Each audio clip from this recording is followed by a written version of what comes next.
Hello guys, welcome to my YouTube channel. ये CDP के notes हैं, child development and pedagogy. This is me Khushboo Mishra. हम आपके साथ अपना नोट्स शेयर करने जा रहे हैं। तो सीडीपी में जो चैप्टर्स हैं वो कुछ इस टाइप के चैप्टर्स हैं। जैसे फर्स्ट चैप्टर है मनोविज्ञान का परिचय, उसके बाद सेकंड चैप्टर है बुद्धि, थर्ड चैप्टर है व्यक्तित्व, फोर्थ चैप्टर है व्यक्तित्व विभिन्नता, फिफ्थ चैप्टर है अभिप्रेरणा, सिक्स चैप्टर है बाल विकास, सेवन अधिगम, एट चैप्टर RTE क्रियात्मक अनुसंधान, मापन एवं मूल्यांकन, समायोजन, 12 चैप्टर है परिभाषाएं, और सबसे लास्ट में हम आपके साथ कुछ शेयर करेंगे वो ऑब्जेक्टिव टाइप के क्वेश्चन जो कि आपके प्रिपरेशन में काफ़ी ज़्यादा हेल्पफुल हो सकते हैं। ठीक है, तो फर्स्ट चैप्टर हमारा स्टार्ट होता है मनोविज्ञान का सामान्य परिचय। ठीक है, तो सामान्य रूप से मनोविज्ञान सभ्यता युग के अगर कहा जाए तो प्रारंभ में नहीं था। ठीक है, शुरुआत में केवल ईश्वर को अस्तित्व के बारे में अध्ययन किया जाता था। फिर जब जैसे जैसे 5वीं शताब्दी आई ईसा पूर्व में, एक विद्वान थे, उनका नाम सुकरात था। सुकरात ने सर्वप्रथम अपने विचारों में मनुष्य के बारे में अध्ययन की विषय वस्तु को स्वीकार किया और कहा, क्या कहा, मनुष्य का भी अध्ययन करना चाहिए। तो सर्वप्रथम किसने कहा था? ये जो सुकरात ने कहा था कि मनुष्य का अध्ययन करना चाहिए। प्लेटो के जो शिष्य थे अरस्तु, उन्होंने सर्वप्रथम दर्शन शास्त्र में आत्मा का अध्ययन किया। तो आत्मा का अध्ययन किसने किया? सबसे पहले अरस्तु ने किया। वो किसके शिष्य थे? तो वो प्लेटो के शिष्य थे, और जिन्हें आधुनिक मनोविज्ञान की प्राचीन नींव डाली। प्राचीन नींव किसने डाली?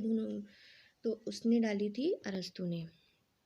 इसी कारण अरस्तु को मनोविज्ञान का जनक कहा जाता है। किसे मनोविज्ञान का जनक कहा जाता है?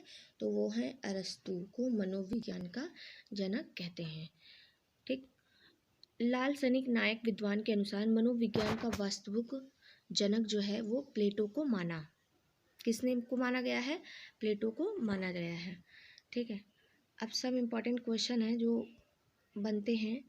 तो देखते हैं क्या मनोविज्ञान का जो आदि जनक है वो किसे कहा जाता है? अरस्तु को। आधुनिक मनोविज्ञान का जनक कौन है? वो है विलियम जेम्स। अमेरिकन मनोविज्ञान का जनक विलियम जेम्स। मनोविज्ञान का जनक अरस्तु। प्रयोगात्मक मनोविज्ञान का जनक विलियम बुस्ट। किशोर मनोविज्ञान का जनक स्टैनली हॉल। शिक्षा मनोविज्ञान का जनक थॉर्नडाइक। ठीक है, तो ये विभिन्न वर्षों से मनोविज्ञान का अध्ययन दर्शन शास्त्र की शाखा के रूप में हो रहा था, लेकिन अमेरिकन मनोविज्ञान विलियम जेम्स ने दर्शन शास्त्र से अलग कर दिया। यानी किसने अलग कर दिया? विलियम जेम्स ने मनोविज्ञान को दर्शन शास्त्र से अलग कर दिया। ठीक है, अब हम आते हैं एक टॉपिक, उसके बाद मनोविज्ञान के लिए सबसे पहले अंग्रेजी में साइकोलॉजी शब्द का प्रयोग किया गया। ठीक है, साइकोलॉजी शब्द की जो उत्पत्ति हुई थी वो किससे हुई थी? तो वो ग्रीक और यूनानी भाषा के साइको प्लस लॉगस से हुई थी। तो साइको और लॉगस, जिसमें साइको प्लस लॉगस, साइको का मतलब होता है हमारा आत्मा और लॉगस का मतलब होता है अध्ययन। ठीक, तो इसीलिए इसको क्या कहा गया? आत्मा का अध्ययन। साइकोलॉजी को क्या कहा गया? आत्मा का अध्ययन। साइकोलॉजी शब्द का सर्वप्रथम प्रयोग रुडोल्फ गोइक्ले ने अपनी पुस्तक साइकोलॉजिया में किया था। ठीक है, तो सबसे पहले क्या जानते हैं कि साइकोलॉजी शब्द का सर्वप्रथम प्रयोग रुडोल्फ गाइक्लो ने अपनी पुस्तक साइकोलॉजिया में किया था। ठीक है, इस यात्रा के बाद मनोविज्ञान को क्या कहने लगे? आत्मा का अध्ययन। ठीक है, आत्मा का अध्ययन जब देकार्ते नामक विद्वान ने मनोविज्ञान के अध्ययन को भौतिक शास्त्र से जोड़ने का प्रयास किया था, फिर क्या था? चलिए जानते हैं। जो हरुस लॉक कांट आदि विद्वानों ने इसका विरोध कर दिया, मतलब इनको नहीं समझ में आया। ठीक है, कि इन्होंने जो भौतिक शास्त्र से जोड़ने का प्रयास किया, इन्होंने इसका विरोध किया। ठीक है, और भी कई सवाल उठाए। कि आत्मा क्या है, कहाँ है, उसका स्वरूप क्या है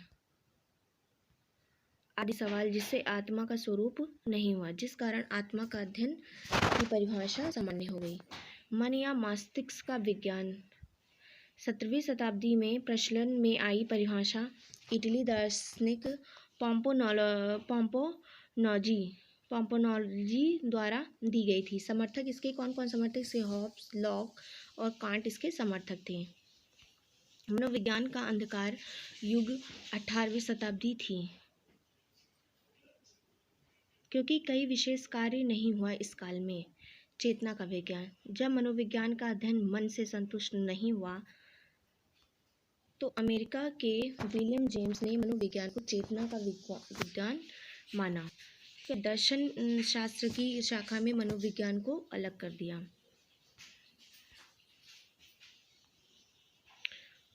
इसी कारण विलियम जेम्स को आधुनिक मनोविज्ञान का जनक माना जाता है। तो आधुनिक मनोविज्ञान का जनक कौन है? William James. विलियम जेम्स के अनुसार चेतना ही जीवन है और जीवन ही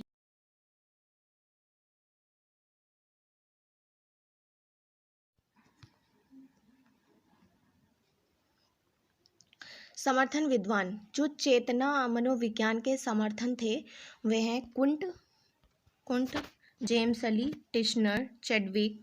ये सभी विद्वान संरचनावादी मनोविज्ञान कहलाए। ठीक है। चेतना का अभिप्राय बहुत ही कम समय तक रहा। विलियम डूगल ने अपनी पुस्तक द आउटलाइन ऑफ साइकोलॉजी में चेतना शब्द की बहुत ही कड़ी निंदा की, और ये पेज नंबर 16 पर इन्होंने बहुत ही कड़ी निंदा की। सिगमंड फ्राइड ने चेतना को बर्फ के टुकड़े के आधार पर परिभाषित किया। चेतना का भाग 1/10 व अर्धचेतन व अचेतन भाग 9/10 होता है। व्यवहार का अध्ययन। यह अभिप्राय 20वीं शताब्दी में विद्वान जेवी वॉटसन द्वारा दिया गया था। ठीक है। तो व्यवहार का अध्ययन किसने दिया था? जेवी वॉटसन ने दिया था। मनोविज्ञान को सकारात्मक विज्ञान इन्होंने कहा। किसने कहा? जेवी वॉटसन ने। वॉटसन को चमकता सितारा वैज्ञानिक व व्यवहार का पिता की भी उपाधि दी जाती है। तो चमकता सितारा और की उपाधि किसकी को दी जाती है? वो है वॉटसन। अब इसके समर्थक कौन थे? तो इसके समर्थक मैकडूगल, थॉर्नडाइक, स्किनर और क्रोकटो थे। मनोविज्ञान की अर्थ यात्रा परिभाषा वुडवर्थ ने की। सबसे पहले मनोविज्ञान ने आत्मा का त्याग किया, फिर मन का, फिर चेतना का, और वर्तमान में व्यवहार को अपनाए हुए हैं। ठीक है। अब जो टॉपिक आ रहा है शिक्षा मनोविज्ञान। शिक्षा मनोविज्ञान क्या है? तो शिक्षा शब्द की उत्पत्ति संस्कृत की शिक्ष धातु से हुई थी। शिक्षा का वास्तविक अर्थ है परिभाषित करना। शिक्षा का व्यापक अर्थ है जीवन में लगातार सीखना। एजुकेशन शब्द के उद्भव का कारण लैटिन भाषा के एडुकेयर एंड एडुसियर हैं। एजुकेशन को अगर इसको टुकड़े किया जाए और इसका मतलब निकाला जाए तो ई का अर्थ है अंदर से और ड्यूको का अर्थ है बाहर निकालना। ठीक है। हे गाइस, अगर आपको मेरे नोट्स कम समझ में आ रहे हैं तो आप मेरे लैंग्वेज के थ्रू आप समझ सकते हैं। ठीक है। शिक्षा का आंतरिक ज्ञान को वातावरणीय ज्ञान से जोड़ती है। तो एजुकेशन का मतलब होता है शिक्षा का आंतरिक ज्ञान को वातावरणीय ज्ञान से जोड़ना। Thank you guys.